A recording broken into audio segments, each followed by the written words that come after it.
Hi, Sarah. Tim Hi, Erickson. Tim. Hope you're doing well. You are a certified residential specialist. So we're coming to you Yes. today to see what's going on in the market.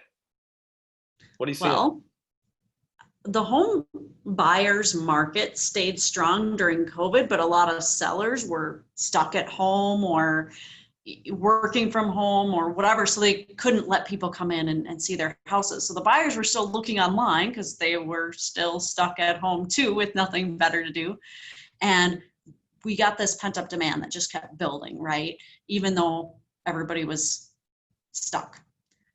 Then we started releasing restrictions a little bit, and more sellers started feeling a little comfortable coming in the market, but there were still more buyers than sellers. So the demand, especially in that lower entry level price points, up to 250 maybe for sure, got so hot and so competitive that most of those houses are now getting anywhere from 2 to 20 offers, I've heard on some.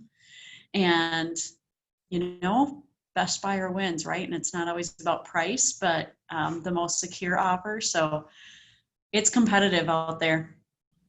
Awesome. Well, that's it's good and bad, right? It's good and bad on a few different fronts. But what would you recommend, or what do you like to see when it's a strong offer? What do you look at in those type of situations? What do I tell my sellers, you mean? Yes. Well, first of all, cash. Cash is king because there's, no appraisal and there's no there's no financing contingency there. So that's a low buyer pool though. You're not going to get a ton of those. And just because you have cash as a buyer also doesn't mean you're going to be able to lowball, because why would a seller take $50,000 less just to have that security if they have, 5 other financed offers for more?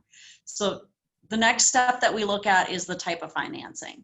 And the reason that's important is because if the condition of the home is at all less than brand new perfect, sometimes government-backed loans like FHA loans will require the seller to make repairs.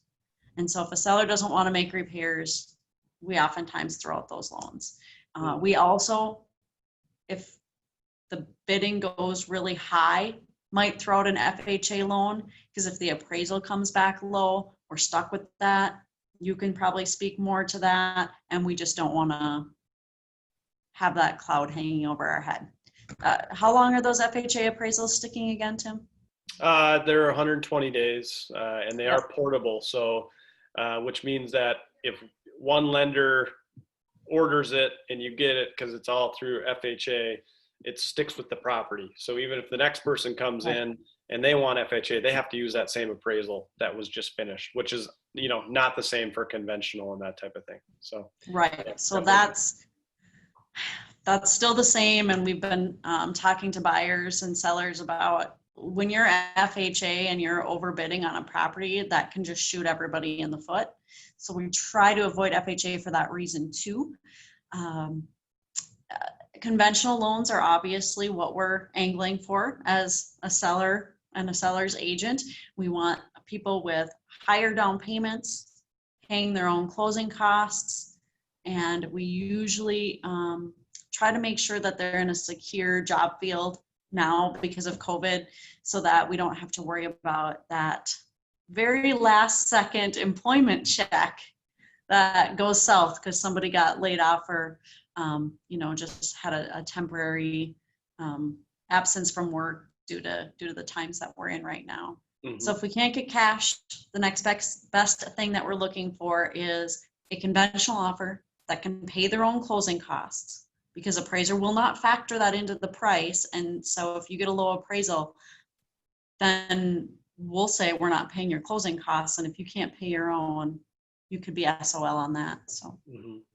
Yeah, which totally makes sense. And that's where the planning up front with that you guys do and that the mortgage side does, we do. It's an important conversation that can't be avoided, and it needs to be at the forefront so that it is nice and smooth and can help you win offers. It really right. can. And all that's from the financing side. I mean, there are other contingencies that we're looking for. Does the person have a home to sell?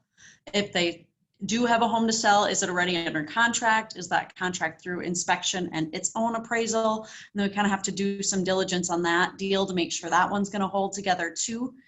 We look at inspections. What kind of inspections does the buyer want to do? How long will those inspection contingencies last for them to be able to back out? Sometimes moving dates. If a seller has to pack up all their stuff and put it in a truck and go to closing in the morning because they have to be vacated for the buyer and then close on their next home after that. Sometimes a seller is looking for somebody who's going to give them a few hours after closing to finish getting out so that they don't have to try to figure out how to keep all their stuff in a truck overnight or for an extended period of time. So there's some other terms that we look for too, but financing is really the number one, because if somebody can't pay for the house, deal's off. Yeah. Other things, hurdles we can get over. Yeah, no doubt. And there's a lot of stuff that goes along with it. And as much as people make certain things a commodity and think it's not a big deal who's helping, it is. And I can tell you from experience, Sarah is really good at that. And so you have to have an experienced professional to help, kind of be the Sherpa to go up that mountain with you. Yep. So that becomes a big deal. Anything else, Sarah, to chat on quick here? Well, the thing that a lot of people don't recognize is that writing a good offer takes at least an hour. If you're really truly talking about your offer with your agent, that's going to be an hour-long phone conversation. I think the longest offer writing session, we're calling it, that I've had has been just over 3 hours. And Tim, you'll be happy to know it was a client of yours. So I assume that she was getting very good counseling from you as well. Yes. But we made sure, because these contracts, depending on the kind of property you're buying, can get up to be about 60 pages. And it's really important to know what's in those pages. And that's not, not in person like it used to be, right? That might be a Zoom call like this or a long phone call, but it's important for people to know that you don't just throw offers at things. You need to sit down and write good offers with good terms, especially in this market. Terms that not only protect you, but are attractive to the seller. So. Yeah, absolutely. A great reminder. Good stuff as always, Sarah.